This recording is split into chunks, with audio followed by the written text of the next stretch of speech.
হে আমেরিকাবাসী ভগিনী ও ভাতৃবৃন্দ,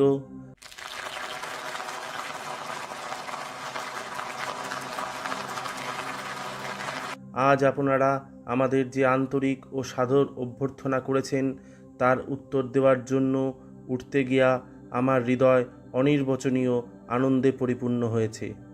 পৃথিবীর মধ্যে সর্বাপেক্ষা প্রাচীন সন্ন্যাসী সমাজের পক্ষ থেকে আমি আপনাদের ধন্যবাদ জানাই। সর্বধর্মের যিনি প্রসূতি স্বরূপ তার নামে আমি আপনাদের ধন্যবাদ জ্ঞাপন করছি। সকল জাতি ও সম্প্রদায়ের অন্তর্গত কোটি কোটি হিন্দু নরনারীর তরফে আমি আপনাদের ধন্যবাদ জানাই। এই সভামঞ্চে সেই কয়েকজন বক্তাকেও আমি ধন্যবাদ জানাই যারা প্রাচ্য দেশীয় প্রতিনিধিদের সম্বন্ধে এরূপ মন্তব্য প্রকাশ করলেন যে অতি দূরদেশবাসী জাতিসমূহের মধ্যে থেকে যারা এখানে এসেছেন তারাও বিভিন্ন দেশে পরম ধর্ম সহিষ্ণুতার ভাব প্রচারের গৌরব দাবি করতে পারেন। যে ধর্ম জগৎকে চিরকাল পরম সহিষ্ণুতা ও সর্বাধিক মত স্বীকার করার শিক্ষা দিয়ে আসছে, আমি সেই ধর্মভুক্ত বলে নিজেকে গৌরবান্বিত মনে করি। আমরা শুধু সকল ধর্মকে সহ্যই করি না, সকল ধর্মকেই আমরা সত্য বলে বিশ্বাস করি।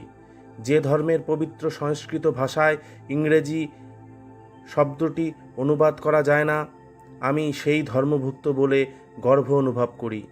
যে জাতি পৃথিবীর সকল ধর্মের সকল জাতির নিপীড়িত ও আশ্রয়প্রার্থী জনগণকে চিরকাল আশ্রয় দিয়ে এসেছে, আমি সেই জাতির অন্তর্ভুক্ত বলে নিজেকে গর্বিত মনে করি। কোটি কোটি নরনারীর যে স্তোত্রটি প্রতিদিন পাঠ করেন সেই স্তবটি আমি শৈশব থেকে আবৃত্তি করে আসছি। তারই কয়েকটি পংক্তি উদ্ধৃত করে আমি আপনাদের বলছি। বিভিন্ন নদীর উৎস বিভিন্ন স্থানে, কিন্তু তারা সকলে যেমন এক সমুদ্রে তাদের জলরাশি ঢেলে মিলিয়ে দেয়, তেমনি হে ভগবান নিজ নিজ রুচির বৈচিত্র্যবশত সরল ও কুটিল নানা পথে যারা চলেছে, তুমি তাদের সকলের একমাত্র লক্ষ্য।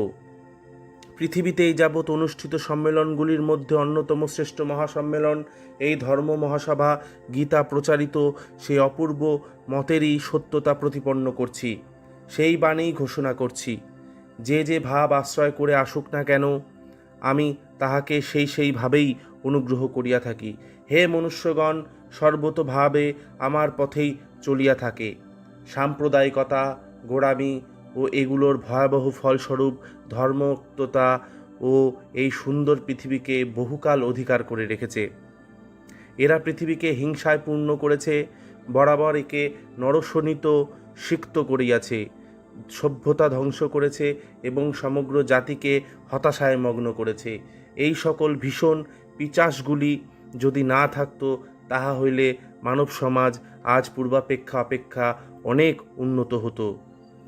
তবে ইহাদের মৃত্যুকাল উপস্থিত, এবং আমি সর্বতোভাবে আশা করি এই ধর্ম মহাসমিতির সম্মানার্থে আজ যে ঘণ্টার ধ্বনি নিদানিত হয়েছে, তাই সর্ববিধ ধর্মাত্মতা, তরবারি অথবা লিখনী মুখে অনুষ্ঠিত সর্বপ্রকার নির্যাতন এবং একই লক্ষ্যের দিকে অগ্রসর ব্যক্তিগণের মধ্যে সর্ববিধ অসদ্ভাবের সম্পূর্ণ অবসানের বার্তা ঘোষণা করুক।